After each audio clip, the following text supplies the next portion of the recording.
Salut la machine! J'espère que tu es toujours au top parce que moi je suis toujours au top. Allez, on est reparti pour une troisième carte mentale sur la variation génétique et santé, mais cette fois sur les altérations du génome et la cancérisation. Vous êtes prêts? C'est parti!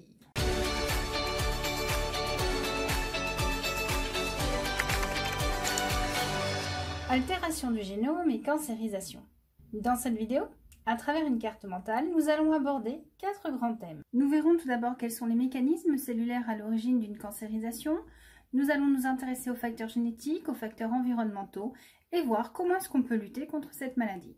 Tout va commencer par des lésions dites précancéreuses. Certains tissus vont subir des divisions anarchiques de cellules bénignes, c'est ce qu'on appelle la dysplasie. On va distinguer une dysplasie de faible grade et une dysplasie de haut grade. Dans ce cas, la masse de cellules anarchiques ne représente pas plus d'un tiers du tissu. Dans 60% des cas, cette dysplasie va disparaître toute seule. Dans une dysplasie de haut grade, l'étendue des cellules anarchiques représente plus du tiers du tissu normal. Voici un exemple de dysplasie gastrique de haut grade. Ce qu'on appelle muqueuse gastrique, c'est l'ensemble des cellules qui constituent la paroi de l'estomac. Vous voyez qu'à gauche, elle est différente. Nous avons ici une dysplasie de haut grade. Vous voyez ici une multiplication anormale des glandes gastriques, celles qui produisent les sucs digestifs. Et entre ces glandes, tous les petits points noirs que vous voyez, ce sont des cellules intervenant dans une réaction inflammatoire, en l'occurrence des globules blancs. Mais voilà, cette dysplasie n'est pas synonyme de cancer. En effet, les cellules sont nombreuses, mais normales.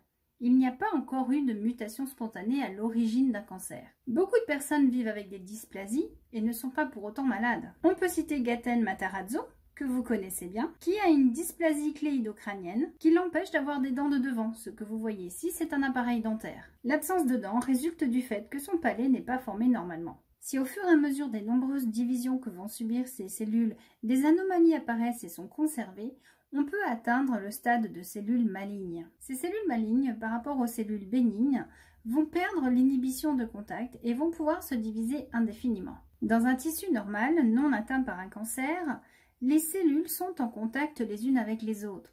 Et du fait qu'elles soient toutes collées les unes aux autres et qu'elles ne disposent pas forcément de place pour se diviser, eh bien leur système de division va être freiné. De plus, le fait d'être en contact avec des cellules voisines, le fait de les toucher, va leur signaler qu'il n'y a pas de place. C'est ce qu'on appelle l'inhibition de contact. Le simple fait de toucher des cellules voisines empêche la division cellulaire de s'activer. Eh bien, les cellules malignes, elles s'en fichent qu'il n'y ait pas de place et elles s'en fichent d'être en contact avec les autres. Donc, perte de l'inhibition de contact et division indéfinie. Et nous atteignons ainsi le stade de la lésion cancéreuse. La lésion cancéreuse va évoluer en 5 stades. Au démarrage du mécanisme, nous avons donc une dysplasie qui se met en place, c'est-à-dire que nous avons des cellules qui apparaissent, mais ces cellules sont bénignes. Mais voilà, si une des cellules mute, elle va devenir une cellule maligne et va commencer à se diviser et à occuper de la place. C'est le stade 0 où le cancer se trouve localisé à une zone restreinte. Si les multiplications anarchiques continuent, nous allons avoir une masse de cellules suffisamment importante pour former ce qu'on appelle une tumeur et on la qualifiera de tumeur in situ. Donc ici je vous parle d'un carcinome, c'est-à-dire une tumeur d'un épithélium, d'une peau, in situ parce qu'il reste dans l'endroit où il a été formé. Au stade suivant, il s'effectue une néo-angiogénèse. Néo veut dire nouveau, angio, angiologue, ce sont les artères et les veines. Le médecin qui s'occupe des artères et des veines, c'est l'angiologue. Donc ici, genèse, fabrication de nouveaux vaisseaux sanguins. Ce sont les cellules de la tumeur qui ont libéré dans les tissus environnants des molécules provoquant la fabrication de vaisseaux sanguins. À partir de ce moment-là, il va y avoir apport en oxygène et nutriments aux nombreuses cellules du cancer et celui-ci va pouvoir rapidement se développer. Il va envahir les tissus voisins. On parle d'un stade invasif. Enfin, au stade 4, les cellules malignes acquièrent une nouvelle capacité, celle de se déplacer. Elles vont rentrer dans le système lymphatique ou dans le système sanguin, vont circuler jusqu'à un autre organe, s'y installer. Et on va voir apparaître une tumeur secondaire ou métastase. Alors en général, il n'y en a pas qu'une qui se met en place, mais plusieurs. Donc on reprend. Stade 0, nous sommes dans une zone restreinte in situ. Stade 1, nous avons une tumeur in situ. Stade 2, elle fait 1 à 2 mm. Et elle provoque une néo-angiogénèse. Nous avons à ce moment-là un apport de nutriments, la tumeur se développe, nous sommes au stade 3, elle devient invasive. Et au stade 4, nous sommes au stade des métastases, où il y a une mobilité des cellules à travers l'organisme et la maladie devient systémique car elle touche plusieurs organes. Le stade terminal sera le stade du décès. Alors il y a deux grandes conséquences liées à l'apparition d'une lésion cancéreuse. Tout d'abord, une perte de fonction de l'organe. Tout simplement parce que les cellules n'assurent plus leur rôle. Et enfin, les cellules cancéreuses vont étouffer les autres cellules qui n'ont pas muté. Au contraire, dans certains cas, les cellules cancéreuses vont être trop actives et il va y avoir une hypersécrétion de protéines ou d'hormones produites normalement par les cellules de l'organe. Intéressons-nous maintenant aux facteurs génétiques. Les cancers ont deux origines, les mutations héritées et les mutations en cours de vie. Les mutations héritées concernent 5 à 10% des cancers. Elles modifient la susceptibilité des individus à développer des cancers. On peut citer en exemple les mutations des gènes BRCA1 et BRCA2. Ces gènes interviennent dans la réparation de l'ADN. La version mutée de ces gènes est dominante et elle provoque des cancers des seins et des ovaires. L'étude des arbres généalogiques des familles touchées par les cancers du sein et de l'ovaire montre effectivement le caractère dominant de cette mutation. Ce sont des allèles de prédisposition. En effet, dans une population âgée de 70 ans, en temps normal, il y a 12% de risque de développer un tel cancer. Si les individus possèdent le gène BRCA2, ils ont 45% de risque de développer un tel cancer et 55 à 65% s'ils possèdent la forme mutée de BRCA1. Si le risque est fortement étudié chez les femmes, il ne faut pas oublier que ces cancers peuvent toucher les hommes. Intéressons-nous maintenant aux mutations qui se réalisent au cours de notre vie. Intéressons-nous aux mutations qui touchent les gènes oncogènes et les gènes anti-oncogènes, ça veut dire les gènes qui produisent des cancers et ceux qui empêchent les cancers. Pour les gènes oncogènes, prenons l'exemple du gène RAS. La protéine RAS est une protéine qui va pénétrer dans le noyau et activer les gènes de division cellulaire. Cette protéine doit être activée par un signal déclenché par la fixation d'un facteur de croissance sur son récepteur. Il existe une mutation qui enclenche une surexpression du récepteur. À ce moment-là, on va avoir une hyperactivation de la protéine RAS et à ce moment-là, on va avoir une hyperactivation des gènes de division. Mais voilà, il se trouve qu'il existe une mutation du gène RAS qui va provoquer la production d'une protéine non pas inactive, mais une protéine directement active. Ce qui veut dire qu'il n'y a plus aucun contrôle du milieu extérieur sur l'activité de cette protéine. À ce moment-là, il va y avoir production continue de cette protéine RAS, il va y avoir entrée continue dans le noyau de cette protéine et il va y avoir activation continue des gènes de division, ce qui veut dire qu'il va y avoir division cellulaire indéfinie. Donc en résumé, l'allèle normal va être à l'origine d'une protéine RAS inactive qui sous l'influence d'un facteur de croissance va s'activer et va contrôler les divisions cellulaires. Alors que l'allèle muté est dominant, il va produire une protéine RAS active, il n'y a aucun contrôle de la part du facteur de croissance et il va donc y avoir une forte division cellulaire. Pour les gènes anti-oncogènes, prenons l'exemple de la protéine P53. La protéine P53 intervient dans la régulation du cycle cellulaire. En effet, le cycle cellulaire ne se déroule pas sans contrôle. Il va y avoir un point de contrôle avant l'entrée en phase S. Qu'est-ce qui va être contrôlé? Eh bien la structure de l'ADN. Si l'ADN est endommagé, il ne faut pas laisser la cellule poursuivre son cycle au risque de stabiliser des mutations. Ainsi, il y a un arrêt à la fin de la phase G1, qui est une phase où il y a préparation de la cellule à la synthèse de l'ADN, et des enzymes vont se charger de vérifier la structure de l'ADN. Si l'ADN est lésé, la protéine P53, qui était jusqu'à présent inhibée par MDM2, va être libérée et elle va avoir deux actions. Elle va arrêter la division cellulaire pour permettre la réparation de l'ADN par d'autres enzymes. Et quand la réparation sera effectuée, elle va enclencher la reprise de la division. Si l'ADN ne peut pas être réparé, elle va provoquer la mort de la cellule, c'est ce qu'on appelle l'apoptose. Cela permet d'éviter de conserver des mutations. L'action de la protéine P53 permet une certaine stabilité cellulaire et génétique.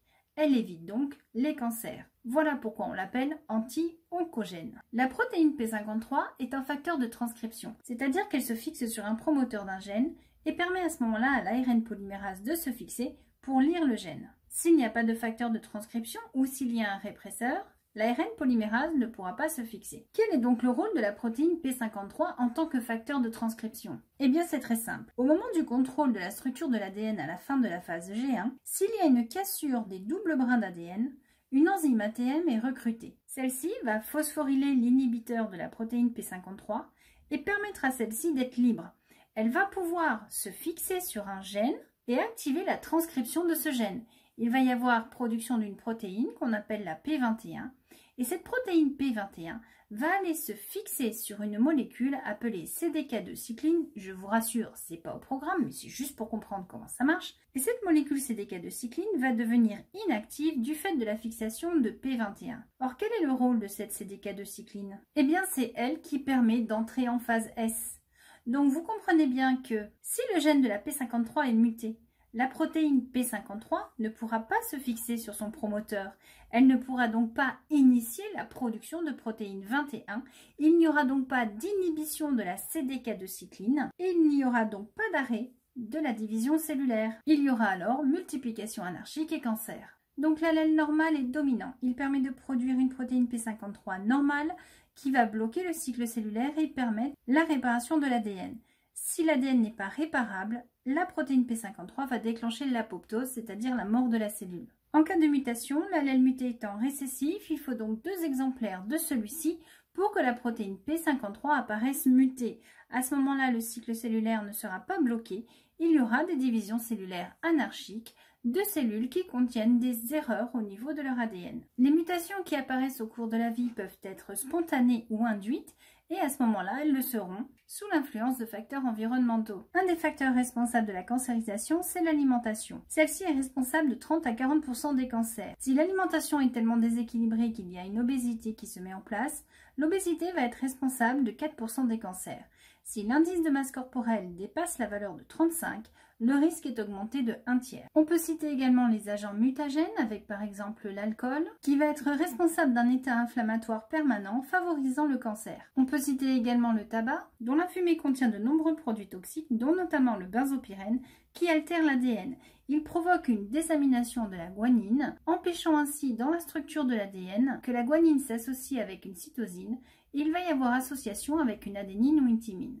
On peut citer également les rayonnements UVB qui, chez certaines personnes ayant des mutations chez des gènes de prédisposition, vont déclencher un xéroderma pigmentosum. On peut citer également tous les rayonnements radioactifs, mais également l'amiante. Certains agents pathogènes, comme les virus, peuvent être responsables de cancer. Et on pense au HPV, Human Papillomavirus, qui sont responsables à eux seuls de 82% des cancers du col de l'utérus. Il existe de nombreuses souches de papillomavirus. Certaines vont se contenter d'intégrer leur génome à celui des cellules, et provoquer une simple dysplasie prenant la forme d'une verrue. Quand un papillomavirus infecte des cellules de l'épithélium du col de l'utérus, il sera responsable d'une petite masse de cellules. Dans 60% des cas, ces masses se résorbent. Mais si des mutations apparaissent, les cellules mutées vont se multiplier et on aura affaire à un carcinome. À partir du moment où la dysplasie bascule en stade cancer, il n'y a plus d'autre choix que de traiter et, si nécessaire, de procéder à une hystérectomie, c'est-à-dire le retrait de l'utérus. Comme vous pouvez le constater sur ce graphique, les papillomavirus en rouge sont responsables d'une grande quantité de cancers. On peut citer également quelques bactéries comme Helicobacter pylori qui est responsable du cancer de l'estomac, mais également des parasites comme la douve de Chine qui en s'enquistant dans le foie déclenche des cancers. Intéressons-nous maintenant aux moyens de lutte, en commençant par les moyens de prévention et de protection. Pour prévenir tout risque de cancer, il suffit avant tout d'éviter les agents pathogènes et mutagènes. Pour cela, respectez les consignes d'hygiène et les consignes de sécurité sur votre lieu de travail. Ensuite, nous sommes régulièrement invités à réaliser des dépistages. Cela permet de lancer des traitements précoces et d'éviter le traitement chirurgical. Enfin, consommons des aliments protecteurs et faisons-nous vacciner. Comme le vaccin pour le virus HPV, qu'il est recommandé de pratiquer chez les jeunes filles à partir de 11 ans et au plus tard, à la fin de l'année du premier rapport sexuel. Des études épidémiologiques sont régulièrement effectuées. Elles permettent à travers les statistiques de déterminer la prévalence des cancers dans certaines zones. Des études pangénomiques ont permis de mettre en évidence de nombreux SNP dans le gène de la protéine P53. Et enfin, les études permettent de donner le taux de survie pour chaque cancer face au traitement et le taux de mutation face aux mutagènes afin de pouvoir mettre en place une prévention efficace. Enfin, il existe 2 catégories de traitements curatifs. Les traitements locaux, ça va consister en une chirurgie, exciser la partie atteinte, la radiothérapie où on va lancer des rayons sur les cellules atteintes, ou la curithérapie où on va injecter directement des éléments radioactifs dans la tumeur. On peut avoir un traitement curatif systémique, c'est-à-dire général, où on peut demander au patient d'ingérer de l'iode radioactif ou d'ingérer des anticancéreux, c'est la chimiothérapie, ou encore de pratiquer une immunothérapie en lui faisant ingérer des anticorps spécifiques des cellules cancéreuses. Enfin, grâce à tous ces traitements, on peut observer des rémissions, c'est-à-dire des périodes où la maladie ne s'exprime plus, qui peuvent malheureusement se terminer par des épisodes de rechute. Dans tous les cas, quand la rémission est complète, c'est-à-dire qu'on est plusieurs années sans expression de la maladie, on est guéri. Voici donc l'ensemble des informations concernant l'altération du génome et la cancérisation. À bientôt!